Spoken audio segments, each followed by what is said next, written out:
On the job this morning, we're helping local professionals network and find great opportunities. And today, the big day we've been telling you all about, WPRI 12 is hosting its 6th annual Eyewitness News Job Fair. And our own Brendan Kirby is there live at the event at the Crowne Plaza Hotel in Warwick, where some Rhode Islanders are already getting ready to show potential employers what they've got. Good morning, buddy. Hey, good morning, Will. As you said, this is the 6th annual WPRI Job Fair. We are here live, and we've already met so many great people, so many outstanding job seekers, so many great employers setting up, getting ready for a big day. And I'm joined right now by a very special guest. I have Barbara Roach joining me. Barbara, good morning. Good morning. How are you? Good. Good to have you with us. Now, you were telling me earlier you've been searching for work since October of 2013, and it's tough out there, isn't it? Oh, yeah, it is. It's very tough up there. Everything is done online. You can't meet with the employers, so that's tough. And what's ironic, I'm in the human resources field. That's it. So, like you said, so ironic about it. And the key to this job fair is, and we've been stressing it, in the weeks leading up to it, is the fact that people at this event really can get that sort of face-to-face contact that you don't get when you're just blindly sending out resumes. That's true, because you could size up someone within 5 minutes of speaking with them to see if they're going to be the right fit for your company, personality-wise. You can't see that on a piece of paper.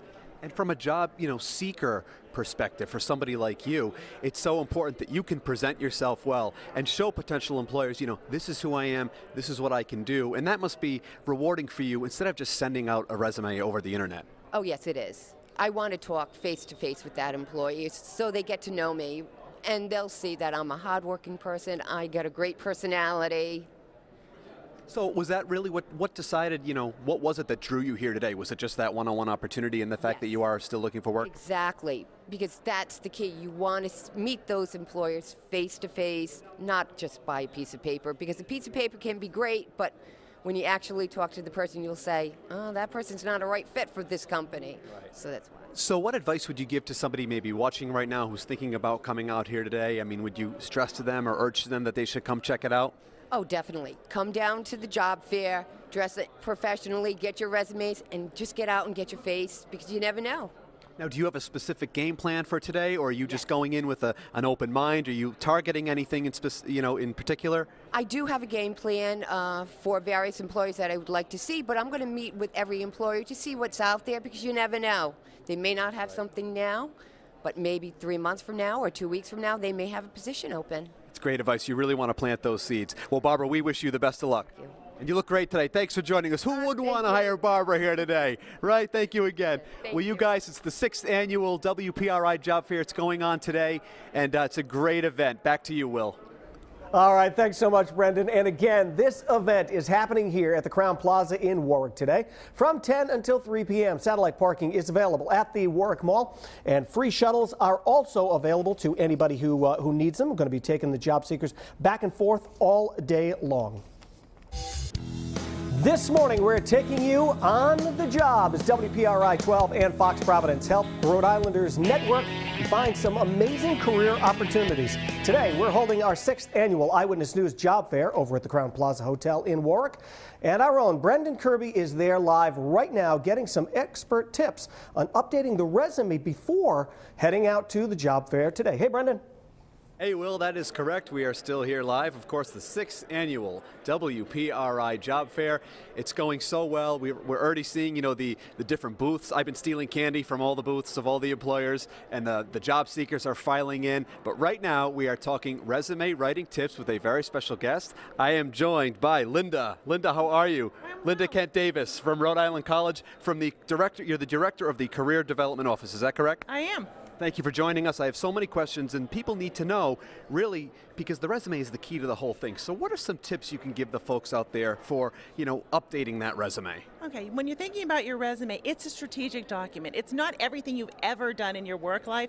It's just a listing of the experiences where you have the skills that match an employer's needs. So you have to make choices about what you're going to include and the kinds of things you want to exclude. Right, and when people sort of hand over that resume, especially in a situation like today where they're meeting them face-to-face, once you leave that, you meet face-to-face with that employer, you give them the resume, once you leave them, that's all that they're left with. So you really want to make sure that what they have on paper is accurate, to the point, and really sells you. That's correct. But it isn't the end of your conversation with people. As you're talking to them and you've left them the resume, you may have learned more about what they're looking for, what they need. So you want to follow up with them after the job fair. So this is your chance to send them a letter thanking them for meeting with you, reiterating your interest in their organization and in their position, and then revising your resume so that your skill sets better match what they're looking for, because now you're smarter about that. Definitely, it's all important stuff. And what about a situation where someone might have a gap in their resume? Maybe they were a stay-at-home mom for a while, or maybe they're looking to re-enter the workforce. How do they handle a situation like that? Okay, a resume is very much a formula. An employer's expecting to see certain things on it, and one of those things that they're expecting to see are dates. So you don't want to just eliminate your dates, because then that's a potential red flag. They're immediately going to wonder what it is you're trying to hide.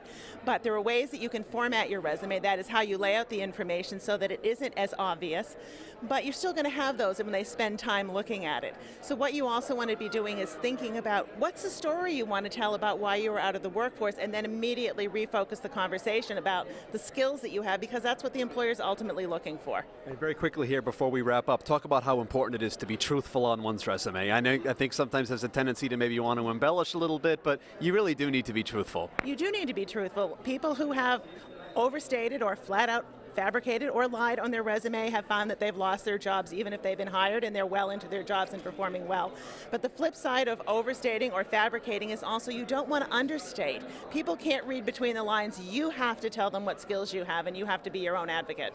It's all great advice. Linda, we thank you so much for joining us, and we wish you, good luck here today as well. And how excited are you to have a Rick alum with you right now? I'm thrilled to have a successful Rick alum with me right now. And it's my pleasure to have you with us. Well, that's it, you guys. We're here. It's the 6th annual WPRI Job Fair. It goes from 10 to 3. We've got satellite parking at the Warwick Mall. They'll be shuttling people over from there. So come on out here if you're looking for a job, or if you know someone that is. It's a terrific event. Back over to you. Hey guys, that's right, we are still here live. It's the 6th annual, of course, WPRI Job Fair, and I'm joined once again by another very special guest. I have Julie Zito here from Hope Valley Industries. Good morning, Julie. Good morning. Thank you for joining me. I have many questions. First of all, tell us a little bit about your company and what you guys do. Hope Valley Industries is located in North Kingstown. We are a Rhode Island manufacturer that manufactures all-season mats for the auto industry. We don't sell retail, we sell directly to the manufacturers. We sell to General Motors, Ford, Honda, Mercedes, Volkswagen, Mitsubishi. Great. And we're in the process of doubling our capacity. Awesome. And so, like you said, you're about to double your capacity. What types of jobs are you guys looking to hire for? Well, basically, people that are interested in the manufacturing fields. We need supervisors, we need machine operators, we make our own molds, we need CNC operators, we do injection machines, so we need those. We need shipping supervisors, we have, packaging people, purchasing, you name it. So there are many opportunities, and what makes an employee stand out to you? What are you guys looking for when you see somebody, approach your booth or approach you guys here? Somebody with some manufacturing experience or the desire to be in the manufacturing field. It's not something that, somebody that worked in a bank would want to come work in the manufacturing field. So you need to have that kind of connection. And it's probably great for you guys to, discern or to figure out whether or not that person is going to have what it is that you're looking for. When you can kind of get that one-on-one contact, that's probably a big key to it.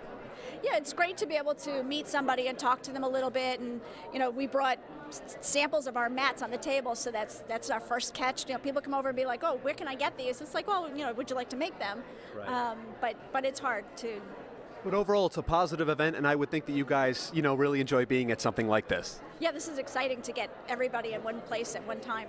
And we can see the people are starting to file in all around us. And Julie, thank you so much for joining us, and we wish you great success here today. Thank you so much. Thank you for having me. Welcome, Julie Zito from Hope Valley Industries, you guys. As we said, the job fair is going on all day today from 10 to 3 at the Crown Plaza. We've got free parking at the Warwick Mall. They'll be shuttling people over here all day, so there's no excuse not to come on out. If you're looking for work, come down, check it out. If you know somebody, tell them about the job fair. It's a great, great opportunity. We want to put Rhode Islanders back to work, and we're doing our part here today. So for now, back over to you guys.